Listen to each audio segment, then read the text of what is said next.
Monde numérique.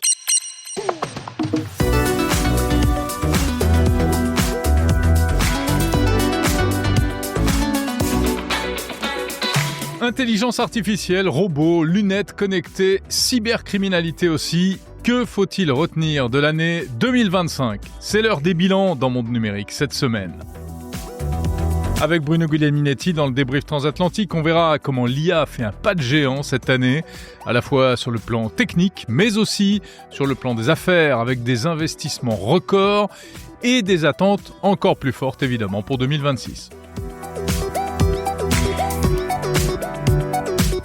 Avec Patrice Dubois de Capgemini, on s'intéressera au grand mouvement de fond des agents IA et puis aussi au phénomène des dark factories chinoises qui sont en train de réinventer la production industrielle à l'heure de la robotique. Avec Benoît Grunenwald, expert cybersécurité chez EZ, on va faire le bilan de l'année sur le front des cyberattaques et des fuites de données. Ce n'est pas triste, elles ont été nombreuses cette année. Et puis avant cela, l'actu de la semaine, bien sûr. On va tout vous dire sur cette cyberattaque plutôt surprenante contre le ministère français de l'Intérieur. On va revenir sur la fausse vidéo qui a beaucoup énervé Emmanuel Macron. Et on jettera un coup d'œil sur les innovations en IA signées OpenAI d'un côté, Google de l'autre. Comme chaque semaine, il y a des nouveautés.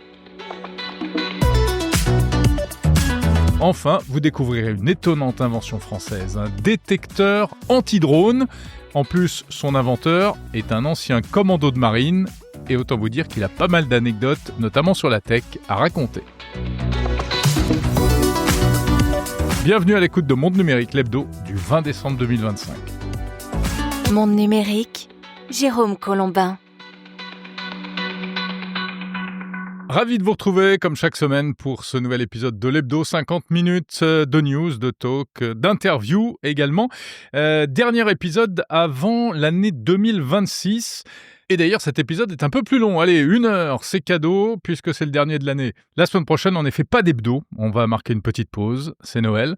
Et puis, on se retrouvera le 3 janvier pour démarrer sur les chapeaux de roue avec, dans le viseur, le CES de Las Vegas. Et puis, à l'occasion de cette nouvelle année, quelques petites nouveautés, des petits changements cosmétiques pour Monde numérique. Je vous en dirai plus à ce moment-là. Avant cela, un rappel, toujours, vous pouvez noter et commenter ce podcast sur votre plateforme d'écoute. C'est très important pour la visibilité de celui-ci, son référencement, etc. Vous pouvez également retrouver Monde numérique en application mobile, Android ou iPhone, vous le savez, application signée Good Barber. Et puis sur le site web mondenumérique.info. C'est parti pour l'actu. L'actu avec tout d'abord cette affaire qui a fait beaucoup de bruit cette semaine et pour cause, piratage du ministère français de l'Intérieur. Normalement, au lieu de la sécurité, le ministère de l'Intérieur, les services ont fait l'objet d'une intrusion informatique qui a été reconnue par les autorités. Mais l'affaire est quand même un peu trouble, un peu compliquée. On a du mal à bien comprendre ce qui a pu se passer et où on en est. Alors pour tirer les choses au clair, voici les explications de Séraphin Bette qui a planché sur le dossier. L'intrusion a été détectée la semaine dernière sur les serveurs du ministère de l'Intérieur. Une attaque qualifiée de très grave par le ministre de l'Intérieur, Laurent Nunez. Les pirates ont compromis des boîtes mail professionnelles, ouvrant un accès potentiel à des logiciels internes sensibles. Des mesures de protection ont immédiatement été mises en place, dont l'authentification à 2 facteurs pour l'ensemble des agents et le verrouillage d'accès informatique. Le samedi 13 décembre, un groupe se faisant appeler Intra a revendiqué l'attaque sur un forum cybercriminel. Ils affirment avoir volé 16 millions de données, dont le TAG, le fichier des personnes recherchées, ainsi que des données d'identification et financières. Une revendication prise au sérieux, mais qui interroge. Aucun échantillon de données n'a été publié pour prouver leur attaque et faire pression. Ce mercredi, un homme d'une 20aine d'années a été interpellé et placé en garde à vue. Il avait été déjà condamné pour des faits similaires en 2025.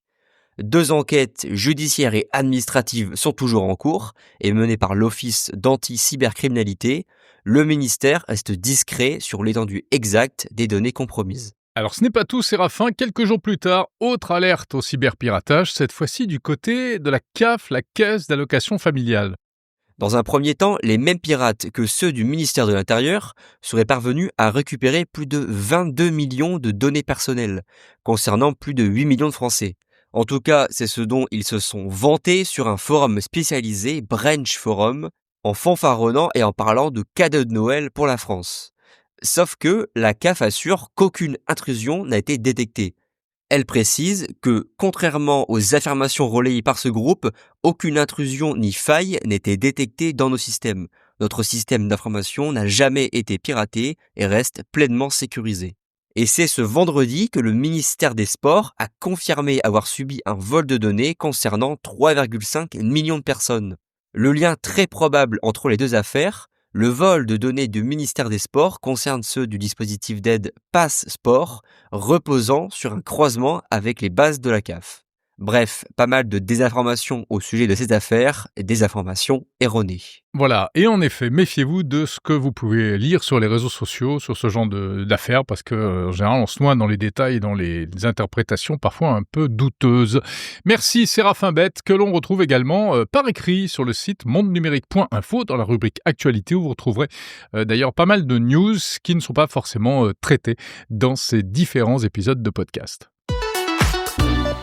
De la cybercriminalité à la désinformation en ligne. Incroyable histoire cette semaine à propos d'une fausse vidéo qui a enflammé la sphère tech et aussi politique.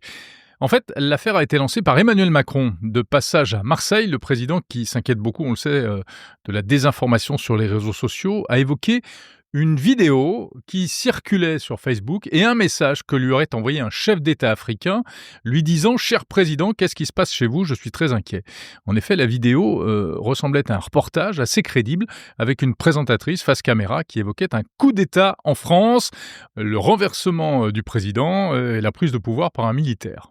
Évidemment, c'était un deepfake généré par IA.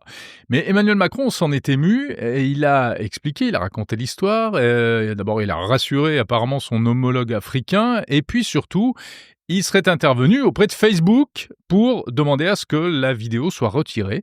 Mais voilà, le groupe Meta aurait affirmé qu'il n'était pas question de l'enlever parce que ça ne contrevient pas aux conditions d'utilisation de la plateforme.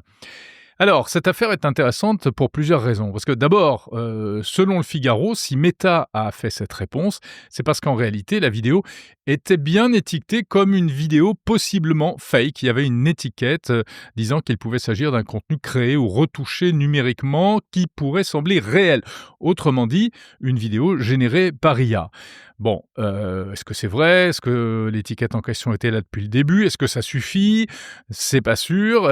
Il n'est pas certain que Meta ne contrevienne pas, malgré tout, au règlement européen DSA. Et donc, il y a des enquêtes en cours et on verra ça sans doute plus tard. Mais ensuite, en attendant une éventuelle réponse judiciaire, ce qu'on peut retenir aussi, c'est que, étonnamment, un chef d'État, et là je parle en l'occurrence du chef d'État africain en question, dont on ne connaît pas le nom d'ailleurs, un chef d'État, même lui, peut se laisser abuser par une vidéo aussi énorme soit-elle, sans peut-être se poser la question qu'on doit tous se poser aujourd'hui, vu le monde dans lequel on vit, qui est « Est-ce que c'est vrai ? Cette vidéo est-elle authentique ou bien s'agit-il d'un fake ?»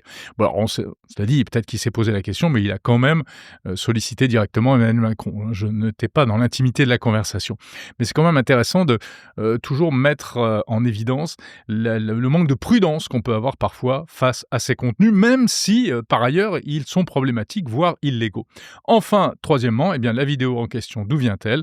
Alors, elle avait été créée par un petit malin, un jeune burkinabé, qui voulait se faire connaître et qui voulait faire de la publicité pour des formations en IA, précisément. Ils vendent des formations pour apprendre à faire des fausses vidéos, alors il s'est dit, tiens, je vais en faire une fausse. Ça a marché, puisqu'il affirme avoir enregistré 330 000 abonnés, juste en créant celle-ci, mais d'autres vidéos aussi. Quand on va sur sa page Facebook, on trouve des trucs un peu bizarroïdes, genre des lions qui s'attaquent à des motards, des baleines qui volent, ou encore d'autres faux reportages télé, notamment sur la guerre en Ukraine. Voilà, ça c'est la réalité. Il y a de plus en plus de fausses vidéos, pourtant hyper crédibles, qui circulent sur les réseaux. Pas forcément à mauvais escient, parfois c'est juste insolite pour faire du buzz ou surtout pour faire de l'argent. Car ne l'oublions pas, tout cela, ça rapporte des sous aux créateurs de fausses vidéos. Il y a un vrai business qui est en train de se mettre en place. La question de la légalité de ces vidéos est pas simple parce que ça touche à la fois à la liberté d'expression, la liberté de création, mais ça peut se heurter à l'interdiction de faire de la désinformation. Donc en attendant, prudence toujours. Et en ce qui concerne la vidéo du pseudo coup d'État en France, eh bien elle a été retirée finalement parce que le jeune homme a expliqué qu'il ne voulait pas d'avoir d'ennui judiciaire. Mais évidemment, il y a d'autres copies qui continuent de circuler. Du côté de l'intelligence artificielle, justement, quoi de neuf cette semaine ? Eh bien, OpenAI a ouvert un App Store, ou plutôt un App Directory. C'est comme ça que ça s'appelle, un magasin d'applications intégré directement dans son interface, dans l'interface de ChatGPT. On y trouve en fait des connecteurs qui permettent de relier ChatGPT à des applications externes telles que Spotify, Apple Music, Canva, Photoshop ou encore Booking, afin d'utiliser ces services de manière enrichie grâce à l'IA. Alors par exemple, vous pouvez demander à ChatGPT de générer une playlist musicale dans Spotify ou dans Apple Music, selon certains critères, etc. Tout ça sans quitter l'interface de ChatGPT. Donc ça n'a pas forcément l'air de fonctionner très très bien d'un point de vue technique. Je l'ai un peu testé, je suis tombé sur des messages d'erreur. Mais en tout cas, c'est intéressant de voir ça dans le cadre de la stratégie d'OpenAI. On comprend que c'est une nouvelle étape dans le développement du chatbot ChatGPT et surtout dans la volonté de Sam Altman de le transformer en super app, c'est-à-dire en plateforme à tout faire grâce à l'IA. En fait, ChatGPT devient quasiment un système d'exploitation ou en tout cas une interface et c'est d'autant plus intéressant quand on sait ce qui se prépare derrière, puisque par ailleurs, eh bien, OpenAI travaille avec Jonathan Ive, ancien designer d'Apple, pour essayer de mettre au point un appareil connecté, un petit produit nomade très mystérieux qui tirerait parti de tout cela. On en saura plus probablement l'année prochaine.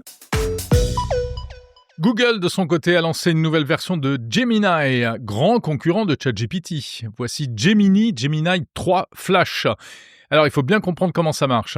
Il y a un mois, Google a sorti Gemini 3 Pro, considéré aujourd'hui comme le meilleur LLM du marché. Ça a été une véritable claque d'ailleurs pour ChatGPT. Un nouveau modèle mieux entraîné, plus performant, mais dans sa version 3 Pro, très consommateur en énergie, en ressources informatiques et accessoirement très coûteux pour Google. À chaque requête que vous faites sur Gemini 3 Pro, vous coûtez beaucoup d'argent aux géants américains.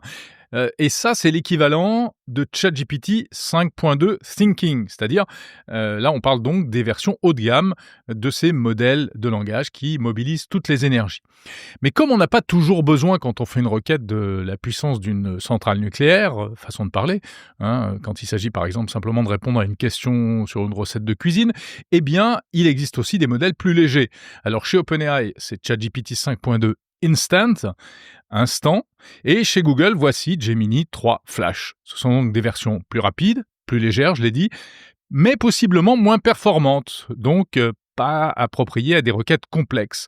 Ce sont des nouveaux modèles qui, néanmoins, devraient être de plus en plus utilisés au quotidien, et Gemini 3 Flash devrait être intégré à l'interface Gemini, donc quand on va sur le site gemini.google.com, à Google Search également, et puis à d'autres services Google, et il deviendrait ainsi sans doute l'un des modèles d'IA possiblement les plus utilisés au monde dans quelques semaines ou quelques mois.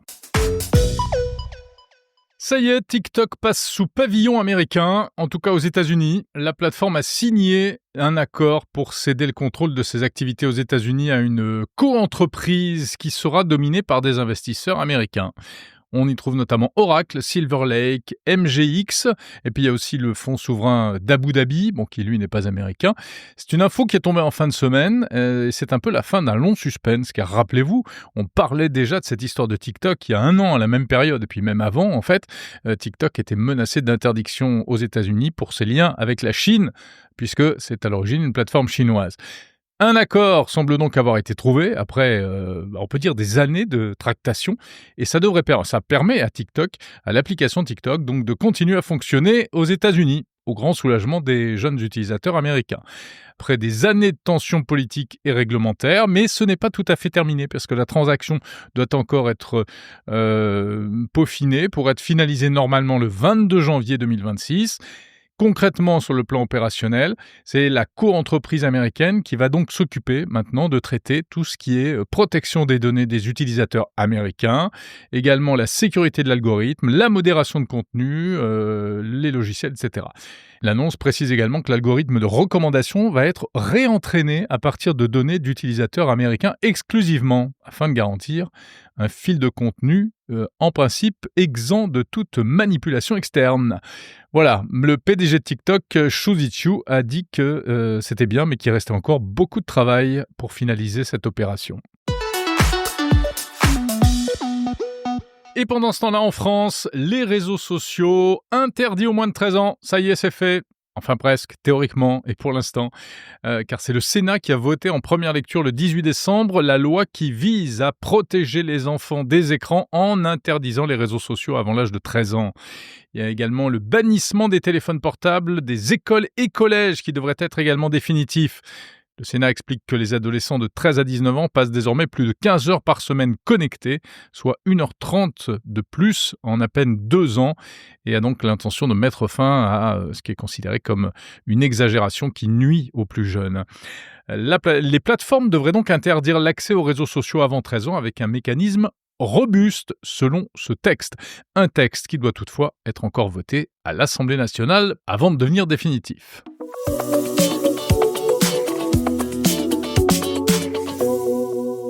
Avant de passer à la suite de cette émission, savez-vous que les premiers sites web s'affichaient dans une simple fenêtre toute grise ? Aujourd'hui, le web a progressé, les sites sont beaucoup plus riches, mais ils restent enfermés dans la fenêtre du navigateur. Bref, ça n'a pas vraiment évolué. Eh bien, faire sortir Internet du cadre, c'est ce que propose Frogance, partenaire de Monde Numérique, avec des sites libres, fluides, qui s'affichent directement sur votre écran, sans navigateur, sans bordure, sans limite. Alexis Tamas, cofondateur de Frogance. Si je prends par exemple l'environnement d'un ordinateur classique, traditionnel, le fait de publier un site Frogance sur un écran de cette nature-là va permettre d'avoir son contenu superposé aux autres fenêtres et donc de permettre à ces internautes, ces visiteurs, de rester en contact permanent avec mon contenu. Pour en savoir plus sur Frogance, retrouvez l'interview complète d'Alexis Tamas, cofondateur, sur mondenumérique.info. Et pour tout savoir sur cette technologie particulièrement innovante, rendez-vous sur le site f2r2.fr. f2r2.fr. Le débrief transatlantique. Joyeux Noël, mon cher Bruno. Joyeux Noël, mon cher Jérôme. Pour ceux qui nous regardent en vidéo, tu as vu que j'ai mis mon beau chapeau de Noël. Pour ceux qui nous écoutent en audio, je vous confirme que Jérôme, finalement, c'est un des lutins du Père Noël. Voilà, exactement. On sait tout maintenant. Alors, il faut qu'on passe en revue cette année 2025 qui a été quand même très, très, très riche en événements. Et Bruno, je pense que tu seras d'accord avec moi pour dire que c'est une fois de plus l'IA qui a occupé le terrain avec plein d'aspects différents. Je ne sais pas ce que toi, tu retiens en priorité en matière d'intelligence artificielle. Enfin, moi, j'ai l'impression qu'il y a eu une espèce de bataille des modèles un peu cette année, plus que jamais, non ? Ouais. Puis c'est impressionnant parce que autant dès le départ, depuis 3 ans, ChatGPT avait des longueurs d'avance sur la concurrence.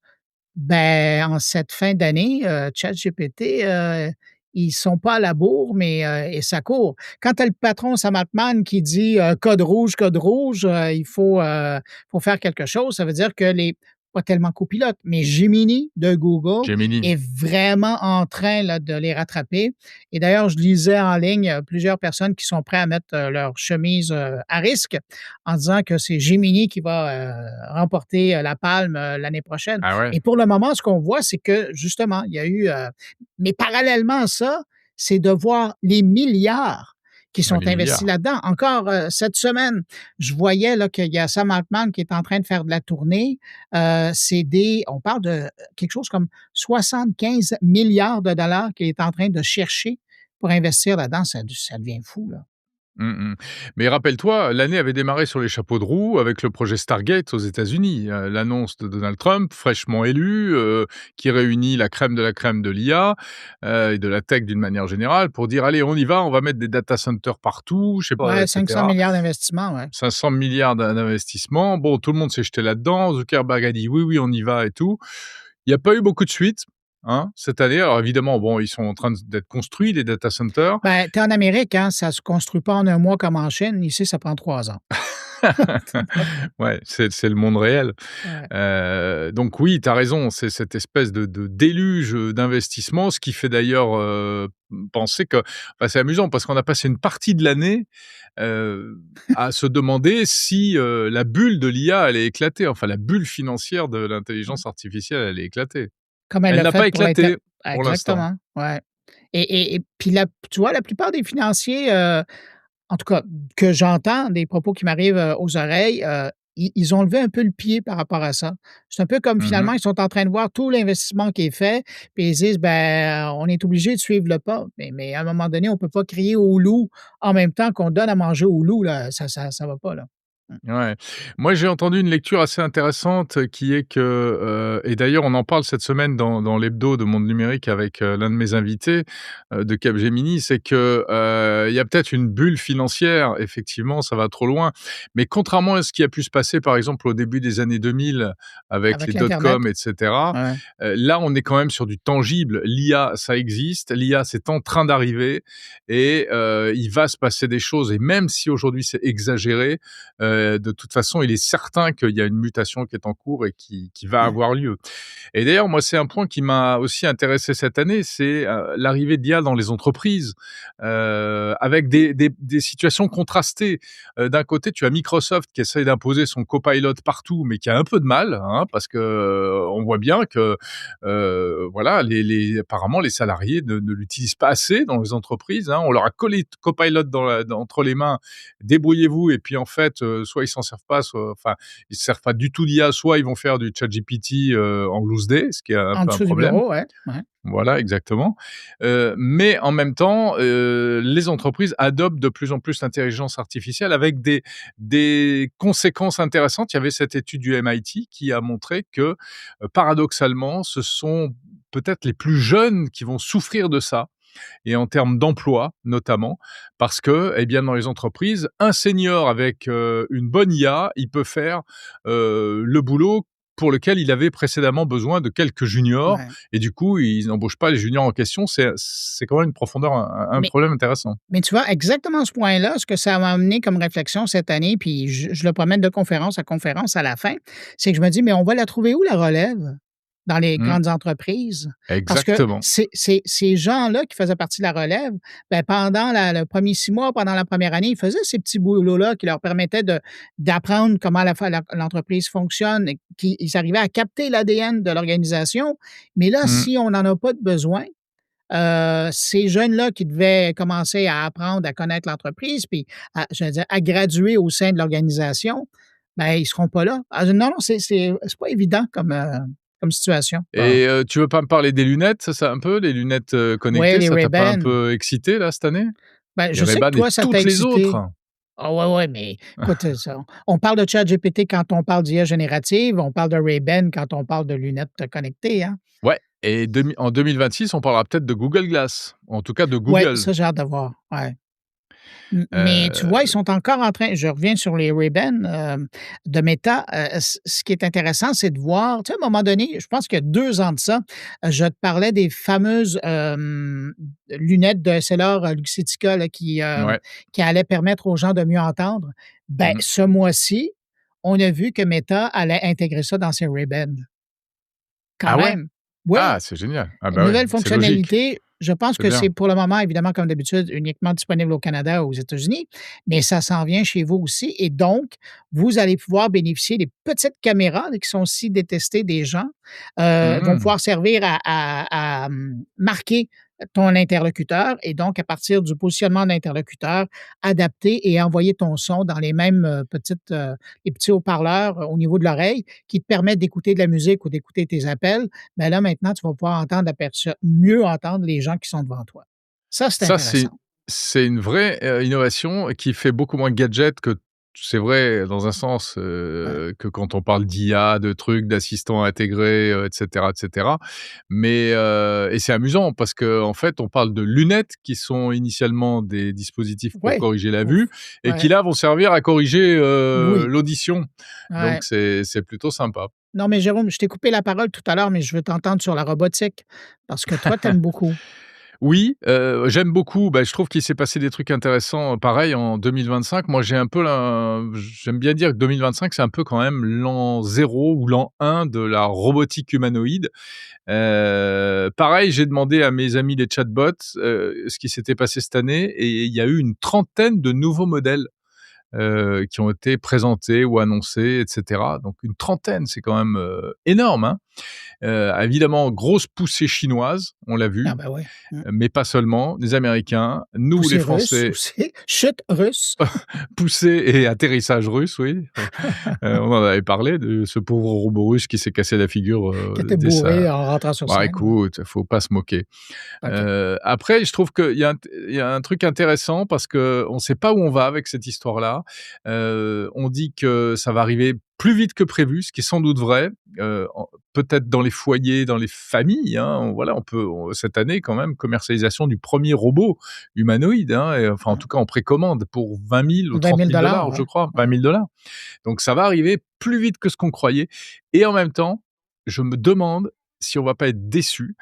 Et je lisais, une interview, d'un roboticien ou en tout cas l'inventeur du robot aspirateur Roomba. Alors on peut rire et pas dire que c'est pas la même chose, aspirateur et humanoïde, mais c'est quand même intéressant. C'est un monsieur qui a beaucoup de recul et il dit, «Ça marchera jamais», en fait. Il y croit pas, parce qu'on va on va avoir un niveau d'exigence trop élevé. C'est-à-dire qu'un robot humanoïde, il a une allure humaine et on pense qu'on va pouvoir lui demander tout ce qu'on demande à un humain et ce sera pas possible. Il faudra des dizaines d'années. Pour, lui apprendre aussi bien à serrer des boulons dans une usine, qu'à vider le lave-vaisselle, qu'à porter, Mmh. à soulever, un bébé, sans le couper en 2, à ne pas se casser la figure, à ne pas être dangereux et surtout, je pense que et ça, les fabricants de robots n'en parlent jamais, jamais, mais la question de la sécurité, elle est hyper importante et aujourd'hui, il y a aucun robot qui peut être, introduit même commercialement dans un foyer parce que c'est un outil dangereux. Mmh. C'est un truc qui va être très dangereux. Ben, Donc tu as voilà, vu, c'est hein, un truc à suivre. tu as un des fabricants, j'ai oublié le nom, là, un des fabricants, chinois qui a développé, et qui va mettre en ligne un app store, d'applications, que tu vas pouvoir télécharger et mettre dans ton robot et Ouais, ça va dans tous les sens, incluant des cours de kung-fu. Ben, je m'excuse, mais si pour s'amuser, tu as un robot et que tu as un jeune enfant qui bien commence sûr. à challenger le robot de la maison pour faire du kung-fu, moi, je donne pas cher du petit jeune qui va recevoir un coup de pied d'acier, en plein visage et c'est pour ça qu'il y a tout un Exactement. pan au niveau de la sécurité physique qui Ouais. est pas abordé, mais de l'autre côté, tu sais, c'est clair qu'on va être déçus parce que je t'écoutais puis tu me faisais rire. Déjà qu'on est déçu Si je te d'humains fais avec rire, c'est qui bien déjà. ben oui, ben ça arrive souvent quand tu parles, par tes propos. Mais c'est ça, déjà qu'on est déçu dans la maisonnée, par des jeunes, adultes, à qui on demande, de faire la vaisselle, de Ouais, défaire le lave-vaisselle, de faire de le ranger leur lavage, de chambre, ranger. Alors, eh même oui. si nos enfants sont pas capables de le faire, imagine de demander à un robot. C'est certain qu'on va être déçus, Ouais, ça sera sauf pas que fait et puis, le ce sera pas le même, ce sera pas le à même même niveau problème de parce que déception. non, parce que l'enfant, il saurait très bien le faire, mais il veut pas, tandis que le robot, il voudrait tout à fait, mais il saura pas. Alors, entre C'est les ça le 2, ton problème. cœur balancera. Eh ouais. Ben, Bon, Bruno, de quoi parles-tu dans ton carnet cette semaine? écoute, je te mentionne 2 sujets. Un, je parle avec Jean-Baptiste, Martinelli, qui est un des créateurs, je pense qu'on pourrait dire, d'une des premières IA québécoises, Waouh! et l'IA s'appelle Matania. Clin d'œil à la belle ville de Matane, en Gaspésie. Et Joli. puis c'est quelque chose de gros, quelque chose de solide, quelque chose qui pourrait faire une différence au Québec. Et puis sinon, je parle avec la personne qui a marqué la scène médiatique, au Québec cette année et c'est une jeune femme, Alexandre Drolet, qui, a lancé, il y a quelques mois, il y a 6 mois, Elle explique. C'est un peu la Hugo Décrypte québécoise Mmh. et elle a fait vibrer, les colonnes du temple parce qu'elle a quitté Radio-Canada en se disant, j'arrive pas à faire mon boulot, j'arrive pas à intéresser les jeunes dans ce contexte-ci. Alors moi, je veux partir de mon côté. Et puis maintenant, elle diffuse sur la plupart des réseaux sociaux. Elle va passer le cap des 200 000 abonnés. Ça marche, ça fonctionne très bien. Elle a Ah, du ça c'est financement de partenaires. Et donc, c'est vraiment elle qui a marqué l'année. Puis je me suis dit, ben tiens, on passe 20 minutes ensemble pour revoir ces 6 mois de démarrage avec, finalement une chef d'entreprise, de nouveau genre. C'est fort intéressant comme, discussion. bon. Voilà. Bruno, je remets mon chapeau de Noël, donc, et on se met dans l'ambiance. Bon, Et je te souhaite un joyeux Noël et de très bonnes fêtes de fin d'année. ben, pareille chose à toi puis à tes auditeurs et puis je te remercie pour cette année qu'on a passée ensemble comme ça, semaine après semaine. C'était vraiment chouette de t'accueillir dans mon carnet. Puis je te Alors souhaite là, le meilleur pour ta petite pause de 2 semaines, mais après on se remet au boulot, en direct de Las Vegas. ouais, mais plaisir partagé, mon cher Bruno. J'étais ravi de passer cette année avec toi. Je pense que les gens qui nous écoutent aussi, si on en croit à la fois les chiffres d'audience et les retours. Et donc, on pense à vous et merci à vous tous qui nous écoutez. Merci pour votre fidélité. Vous qui nous écoutez de part et d'autre de l'Atlantique. C'est l'originalité de ce rendez-vous qu'on va reconduire l'année prochaine, je crois. Ben, je pense que oui, si nos agents respectifs arrivent à s'entendre. Ouais, exactement. Ouais. Ça va négocier dur. Allez, Salut. bonne fin d'année à tous. Salut, salut. Et salut le Père Noël de notre part. Bye. J'y vais. J'ai encore du boulot. Il y a des cadeaux à emballer, tout ça. Pas fini.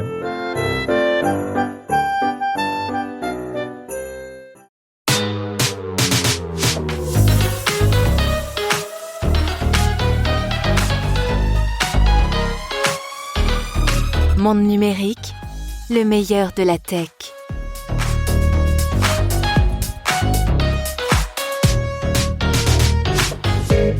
Et ne ratez pas la semaine prochaine l'intégrale de ce débrief transatlantique avec Bruno, où on aborde vraiment tous les sujets en profondeur, également disponible en vidéo.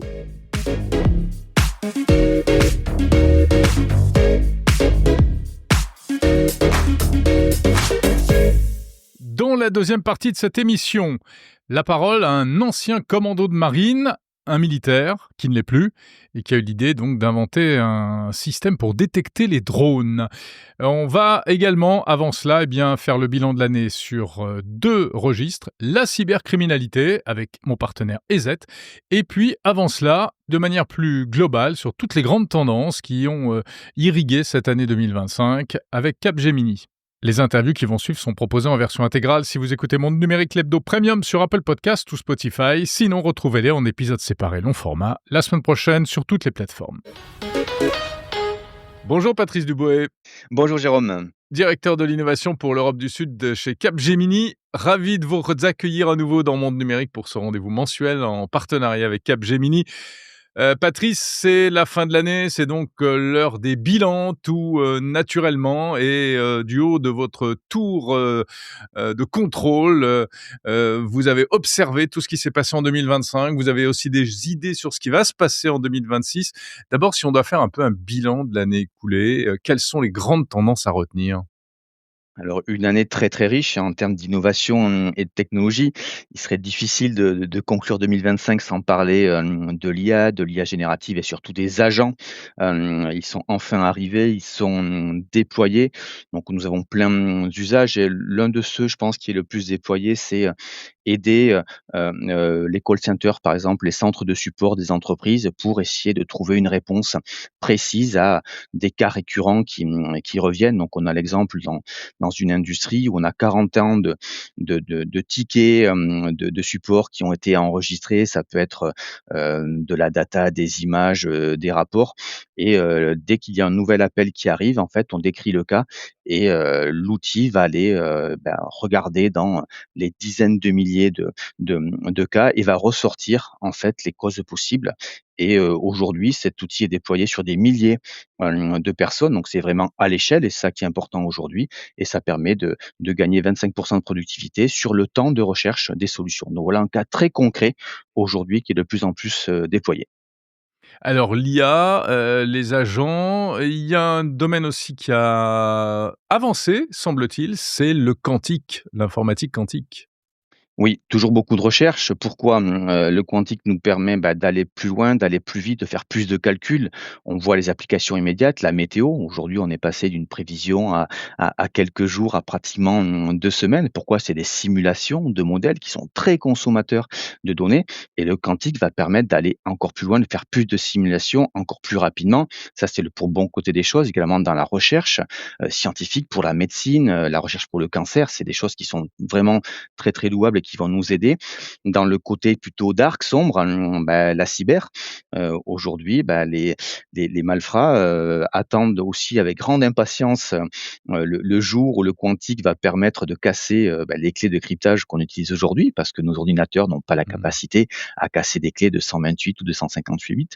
Mais lorsqu'on va arriver avec, le quantique et le post-quantum crypto, c'est le jour, l'heure, la minute à laquelle, les ordinateurs quantiques pourront casser ces clés. Donc ça, aujourd'hui, c'est très suivi par toutes les entreprises. Donc on se doit de faire attention et de prévoir les protocoles que l'on doit mettre en place et qui seront, eux, résistants, aux ordinateurs quantiques. Donc beaucoup de recherches aujourd'hui, dans ces domaines avec plein d'applications dans différents métiers. On a beaucoup parlé également de robots cette année. On a l'impression qu'ils ont fleuri, un peu partout. Enfin surtout en Chine, il faut bien le dire. Oui, alors là, il y a pas de surprise. On sait que tous les grands leaders, des fabricants de robots et maintenant des humanoïdes, hein, donc les robots à forme, humaine, commencent à déployer, dans les entreprises. Alors pas forcément pour remplacer, tous les agents, tous les ouvriers dans les entreprises, mais Ouais, c'est surtout pas encore au pour point à ce niveau-là, mais enfin c'est la perspective est prometteuse. non, après c'est pas au point, c'est pas forcément la cible. Aujourd'hui, on veut Mmh. vraiment, aller détecter les tâches difficiles, les tâches dangereuses. Donc on a parlé dans un précédent épisode des humanoïdes, déployés dans des zones nucléaires, par exemple, où on n'a pas envie d'envoyer un humain pour aller faire une réparation. Mais c'est le cas aussi peut-être dans des usines d'assemblage de véhicules, automobiles, où, en fait, on préfère avoir des robots qui vont faire des tâches complexes, pas forcément adaptées à l'humain et remettre l'humain à des places qui sont un peu plus, faciles pour notre condition. Mmh. Alors il y a une préoccupation dont on parlait déjà l'année dernière. Est-ce qu'elle a été prise en compte cette année? C'est tout ce qui concerne la question environnementale, Patrice? Alors, le sujet est toujours d'actualité. Ce qui change, c'est un petit peu les engagements des entreprises. On l'avait vu, avant l'IA générative et après, où beaucoup d'entreprises ont dit surtout dans les data centers, dans les leaders de ces modèles IA, ils ont dit: «Voilà, on doit entraîner nos modèles, donc on doit consommer beaucoup d'énergie, donc on va repousser un petit peu nos engagements pour devenir, net zéro, carbone neutral». Néanmoins, le la problématique, elle est toujours là. On en veut pour preuve, par exemple, aux États-Unis, la Data Center Valley, qui a tellement de besoins, de demandes dans de nouveaux data centers pour héberger, entraîner ces modèles d'IA générative, qu'on arrive à une pénurie d'électricité. Donc Ouais. aujourd'hui, il y a un retard, sur, le fait d'accorder, des droits de construction pour des nouveaux data centers parce qu'on est en limite et il faudrait peut-être commencer à rationner justement l'électricité par rapport à ces immenses data centers. Donc aujourd'hui, c'est, encore plus d'actualité, comment faire la part des choses, donc comment continuer d'un côté à avoir des modèles moins consommateurs, en énergie et donc en électricité et d'un autre côté, comment, réussir à répartir ça sur un territoire. On a vu des nouvelles centrales nucléaires qui se remettent, en marche avec des usages exclusifs, pour les data centers. Donc c'est, toujours d'actualité, ça va le rester dans les années qui suivent. En matière d'automobile autonome, de voitures autonomes, de véhicules électriques et cetera, est-ce qu'on peut dire que 2025 a été une année, intéressante ou finalement c'était plutôt un plateau, il s'est rien passé de spécial? Je pense que c'est une année vraiment charnière, surtout en Europe. Mmh. Pourquoi? On peut illustrer ça avec trois faits marquants. Le premier, c'est, les véhicules électriques sont chinois. Voilà, c'est définitif.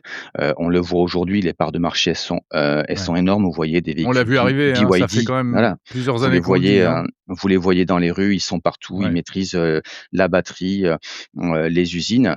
Sur le côté IA embarqué, si vous avez eu la chance d'aller à San Francisco, vous avez pu monter à bord des taxis Waymo qui sont autonomes, sans aucun, taxi driver. Donc ça, c'est impressionnant. Donc on voit l'avance là aussi des US sur l'entraînement de ces modèles.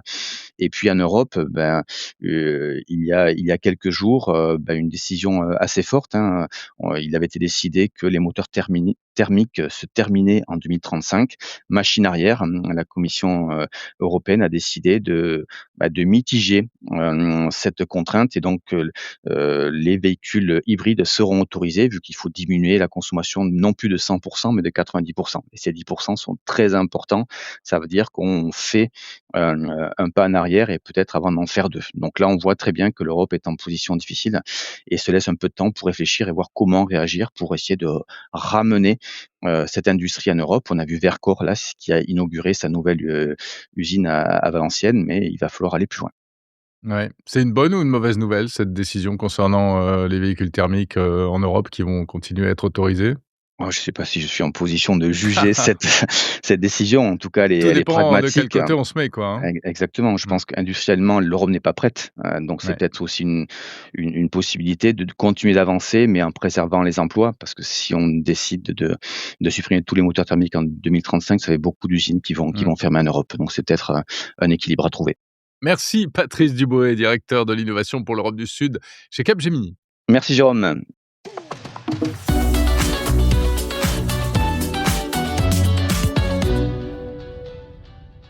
Bonjour Benoît Grunemwald, Bonjour Jérôme. expert cybersécurité chez EZ. On se retrouve pour ce rendez-vous en partenariat avec EZ, entre EZ et Monde Numérique. Pour parler cette semaine, c'est la période qui veut ça. On va faire un petit peu le bilan de l'année écoulée.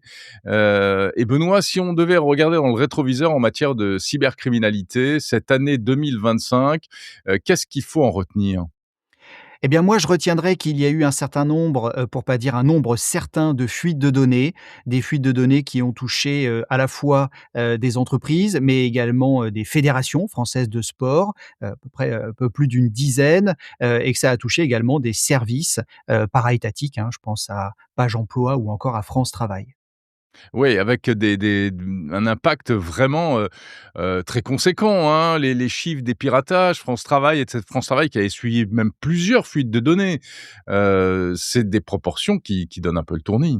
Oui, des proportions très grandes et surtout, ce qui, peut être, un point d'interrogation, c'est quand on a une fédération telle que la Fédération française de foot, on a forcément des adultes, mais on a aussi des adolescents, voire des enfants. Alors si pour les enfants, les parents généralement mettent, leur propre adresse email, pour des adolescents qui vont peut-être recevoir des emails d'hameçonnage, on peut se poser la question de la façon dont ils vont réagir, de la façon dont on doit, nous, les sensibiliser, les protéger. Et ça, au vu des fuites de données, on peut se poser la question de 2026, quant au pourquoi pas à la création de bases, qui vont faire une sorte de profil sur, des personnes et bon, vu l'ampleur des fuites de données, je pense qu'on peut dire que quasiment tout le monde, pas loin de tout le monde, a été touché en 2025.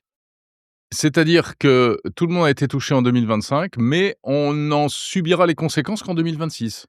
Parce qu'il va falloir, le temps que les cybercriminels s'organisent. Il semble qu'il y ait d'ailleurs des cybercriminels, plutôt spécialisés dans la récupération, de ces informations et la création de bases. Alors on sera forcément ciblé par des emails qui vont faire du spam, de l'hameçonnage sur tout à chacun, mais il y a certainement, des bases de données et des profils qui vont être sortis quand on voit que la Fédération française de tir contient un certain nombre de licenciés qui peuvent être soit des personnes tout à fait, normales, on va dire, Des des anonymes, citoyens, des civils anonymes, des ouais. citoyens Mmh. lambda, mais également des personnes des forces de l'ordre.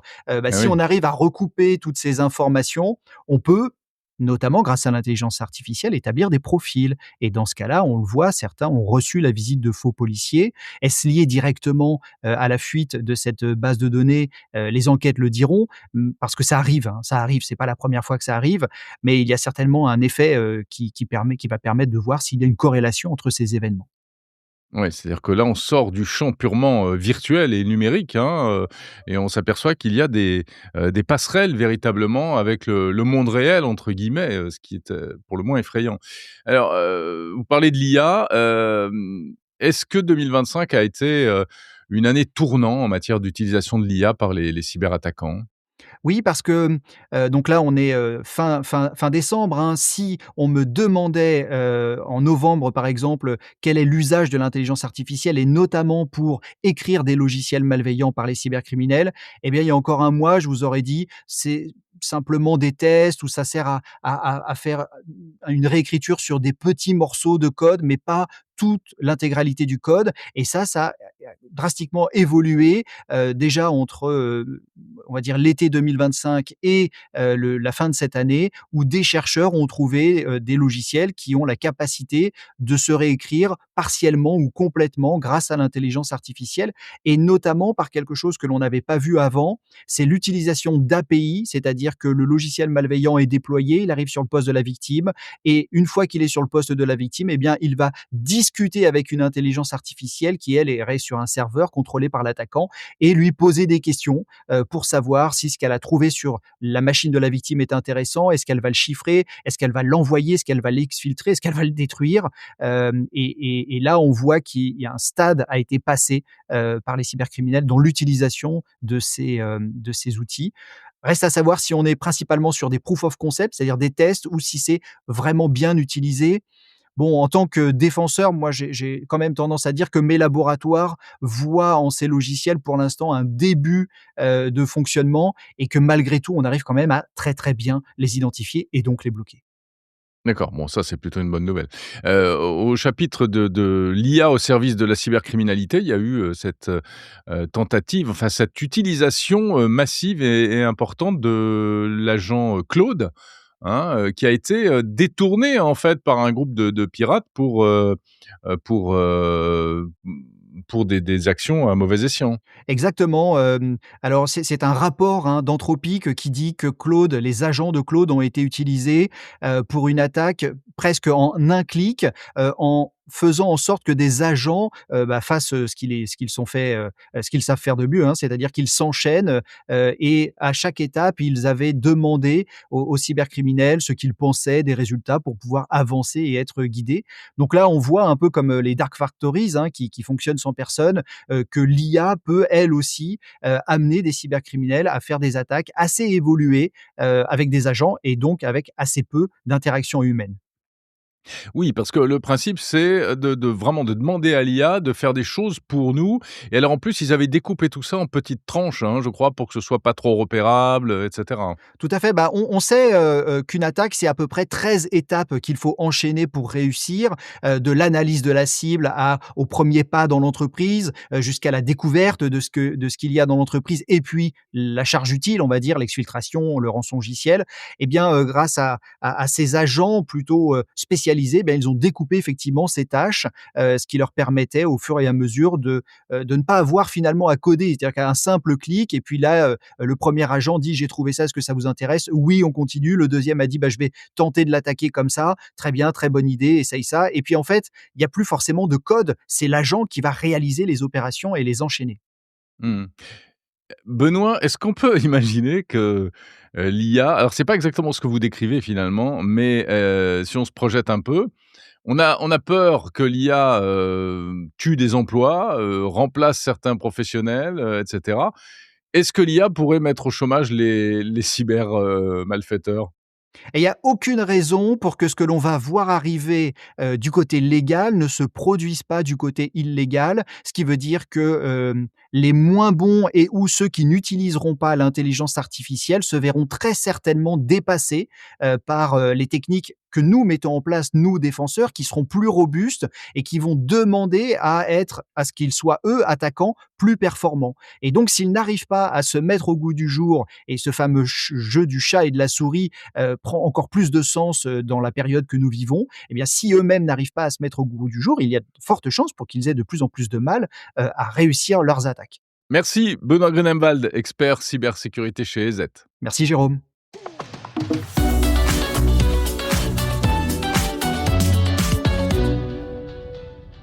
Bonjour Louis Saillant. Bonjour Jérôme. Je suis ravi de vous recevoir dans Monde Numérique. Vous avez un profil peu banal, puisque vous êtes ex-commando de marine. Vous avez opéré dans les forces spéciales au sein des commandos d'élite Mmh. français. Mais c'est pas pour ça que je vous reçois, parce que sinon, je pense que l'émission tournerait court assez rapidement. C'est pour nous parler de votre start-up qui s'appelle Ascalon Industries et qui a mis au point une technologie anti-drone à base d'intelligence artificielle, de capteurs acoustiques, etc. Alors, on sait que les drones, c'est devenu un élément majeur de la guerre moderne. Ouais. On a bien compris maintenant qu'il fallait en avoir et il fallait aussi pouvoir s'en protéger. Donc, en quoi consiste votre système? En fait, c'est un système qui est, basé sur des réseaux de senseurs qui écoutent en permanence, l'environnement et qui sont capables de dire, grâce à un ensemble de filtres et à une IA, de manière extrêmement, fine, s'il y a des drones dans l'environnement ou pas. Donc D'accord. l'avantage de ça, c'est qu'en fait, c'est des senseurs qui sont déployables, à grande échelle, puisque ils ont un coût en comparaison des systèmes un peu équivalents, c'est-à-dire on voit beaucoup de radars, de détecteurs radiofréquences. Ça, c'est des systèmes qui coûtent relativement cher, tandis que nous, en fait, on a des coûts qui sont beaucoup plus abordables. Donc, l'idée, c'est de pouvoir offrir un peu, ces services-là à toutes sortes d'industries qui auraient besoin, mais Mmh. aussi avec une capacité de détection beaucoup plus forte puisque, comme c'est un réseau de capteurs déployés, on peut déployer les capteurs n'importe où. Surtout dans les endroits où il y a un vrai besoin. Donc par exemple, là, on parle avec des aéroports. Eux, leur gros enjeu, c'est sur les bouts de piste, puisque c'est là où Ouais, les avions atterrissent et décollent à basse vitesse et donc sont peu manœuvrants. Donc voilà, la présence d'un drone pourrait être critique pour le décollage ou l'atterrissage. Donc eux, ils bien ont sûr. besoin d'avoir, les les oreilles, j'ai envie de dire, à cet endroit-là, pour avoir une très forte certitude de savoir que, voilà, il y a pas de drone et que le trafic peut se passer, sereinement. Ouais. Oui, c'est ça, sont des oreilles qui écoutent tous les bruits et qui, grâce à l'IA, arrivent à dire ce bruit-là, au loin, bah, en fait, c'est un drone? Ouais, alors c'est ça qui est drôle, c'est que l'acoustique, souvent, quand on le présente, les gens prennent ça comme une technologie un peu old school, Ouais, ce qui est un peu le cas, hein, parce que c'est une vieille technologie, l'acoustique. Mais la bah, oui. réalité, c'est qu'aujourd'hui, avec les outils qu'on a, on peut faire des choses absolument incroyables. Et alors, il se trouve que pour l'histoire, du projet, les premiers à avoir utilisé l'acoustique dans la guerre, de manière un peu, célèbre, c'est les sentinelles qui étaient sur Londres, sur les immeubles à Londres en, 1942 et qui D'accord. écoutaient avec des dispositifs acoustiques, des espèces de tromblons acoustiques. Ils écoutaient les bombardiers qui arrivaient, et ça leur permettait d'anticiper un peu, de prévenir les gens et de sonner l'alerte. Et donc, Ouais. il se trouve que peu de Et puis temps. on sait que c'est ce qui se passe aussi dans les sous-marins? C'est exactement. Alors les sous-marins, c'est un domaine dans lequel ils ont jamais décroché de l'acoustique, puisque c'est un des seuls moyens, de navigation qu'ils ont et de détection. Mais pour revenir à l'exemple historique, en fait, l'acoustique est tombée un peu en désuétude, on va dire, avec l'émergence d'autres technologies comme le radar, notamment. Mais le problème, de l'acoustique, c'est que c'est une donnée qui voyage très lentement, Mmh. paradoxalement par rapport à d'autres ondes. Donc le son, c'est environ 300 mètres secondes, tandis que, voilà, la lumière, c'est beaucoup plus rapide. Et en fait, ce qui est intéressant, c'est que on a complètement décroché de l'acoustique dans la guerre aérienne à partir du moment où les avions ont commencé à aller très vite. Parce que comme ils allaient très vite, ils allaient à des vitesses qui étaient supérieures, à 1000 km/h. Bah, en Mmh. fait, une fois qu'ils étaient, vous savez, c'est ce syndrome du jardin, de l'avion dans le jardin, c'est-à-dire que on l'entend, mais il est déjà passé. Ouais. Et on Mmh. on sort dans le jardin, on regarde le bruit qu'on a entendu et en fait, le ciel est clair, il y a pas d'avion, il est déjà passé. C'est Et donc déjà fini, et donc ouais. ce qui fait que l'acoustique est tombée complètement en désuétude pour la détection d'objets aériens et c'est revenu quand, on a eu ces nouveaux drones qui, finalement, ne volent pas à 1000 km/h, mais plutôt à 200, 300, voire 100 km/h, voire 50 km/h, qui sont assez lents, paradoxalement parlant. Et à ce moment-là, ils arrivent à des seuils de vitesse qui sont en dessous de la vitesse de propagation du son et donc on peut les entendre avant qu'ils n'arrivent et donc c'est là où ça D'accord. redevient intéressant et pertinent. Alors je l'ai dit, vous avez donc un parcours, qui était pas du tout prédestiné à faire ce genre de choses, j'imagine. Heu, comment est-ce qu'on passe de commando de marine à entrepreneur, à innovateur? Comment l'idée vous est venue et comment ça se Ah. passe? En fait, moi j'étais dans des unités dans lesquelles, on faisait beaucoup d'innovation.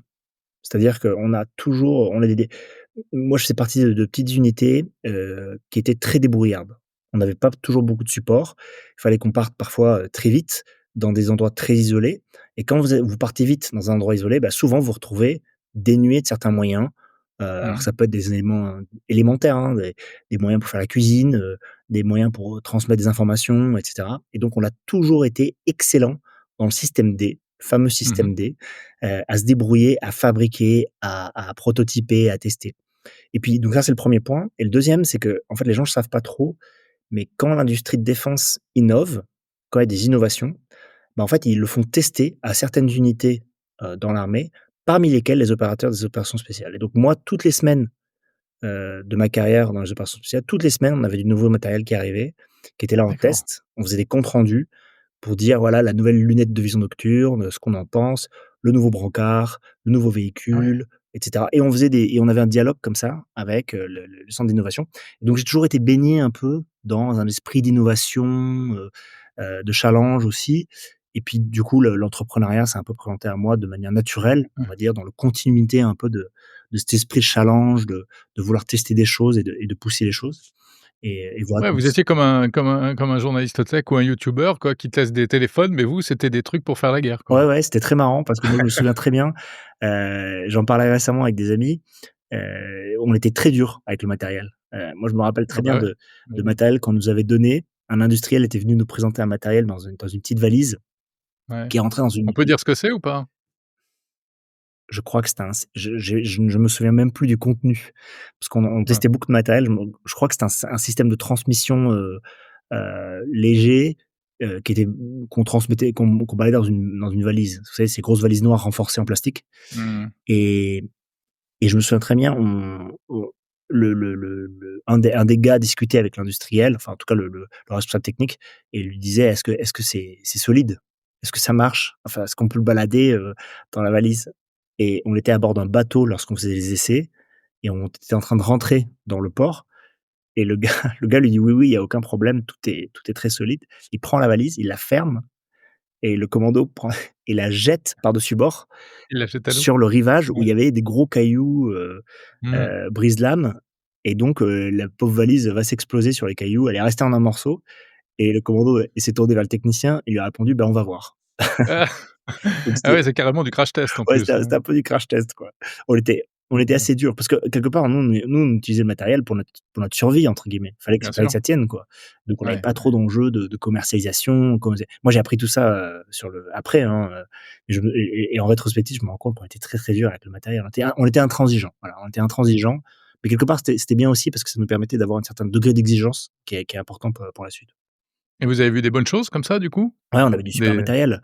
Ouais. Enfin, en gros, tout le matériel qui ensuite était distribué souvent à l'échelle de l'armée française, voire même à l'échelle de l'OTAN. Parfois, on voyait les premiers modèles arriver chez nous et donc ça nous permettait de tester, les lunettes, panoramiques, les lunettes de vision panoramique, les nouveaux flingues. Alors après, on voyait beaucoup, beaucoup de matériel, qui ne passait pas justement le seuil, du prototypage et donc Mmh mh. c'était quand même intéressant de voir ce que les gens essayaient, mais ouais, on a vu plein de trucs.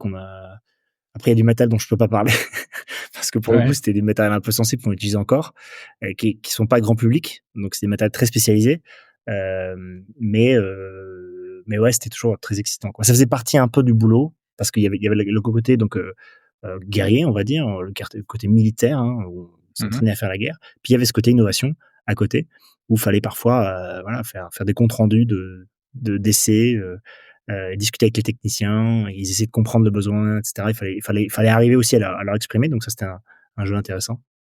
Qu'est-ce qui est le plus difficile? C'est de faire des missions comme ça ou de monter une start-up et de commercialiser un produit? Alors c'est marrant parce que je me suis posé la question l'autre jour et en fait, j'ai en unité, il y a un truc qui est quand même pas mal, c'est il y a quand même il y a pas vraiment d'effort isolé, c'est-à-dire qu'on est vraiment en groupe et on est toujours en train de travailler en unité, en groupe, donc il y a un gros phénomène de groupe que moi j'aime beaucoup, et qui, nous permettait en fait d'être solides et de se reposer les uns sur les autres et ça j'aimais beaucoup. Parce que ça c'était très stimulant et voilà. Et après il y avait des moments stressants, mais c'était des moments avec un stress très aigu à un moment, pendant une mission, on est très, très, très stressé à un segment ou à plusieurs segments, puis après ça passe et puis on passe à autre chose et puis la routine entre guillemets revient, de l'entraînement, etc.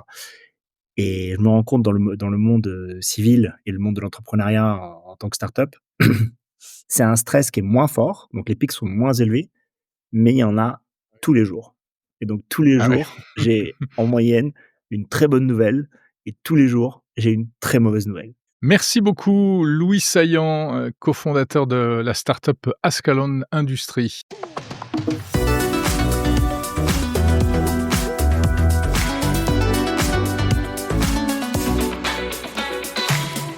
C'est la fin de cet épisode de Monde Numérique l'Hebdo, le dernier de l'année 2025. Et oui, comme elle est passée vite cette année, j'étais ravi de la passer avec vous, vous qui êtes de plus en plus nombreux à écouter ce podcast et je vous en remercie. Continuez, soyez fidèles, on sera là l'année prochaine, bien entendu.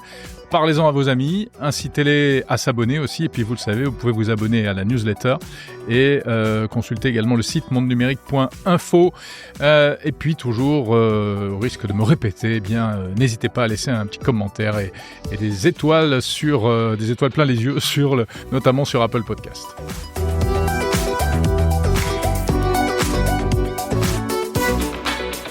La semaine prochaine, donc pas d'hebdo, mais d'ici là, Monde Numérique continue avec la semaine prochaine les interviews en version intégrale à ne pas rater.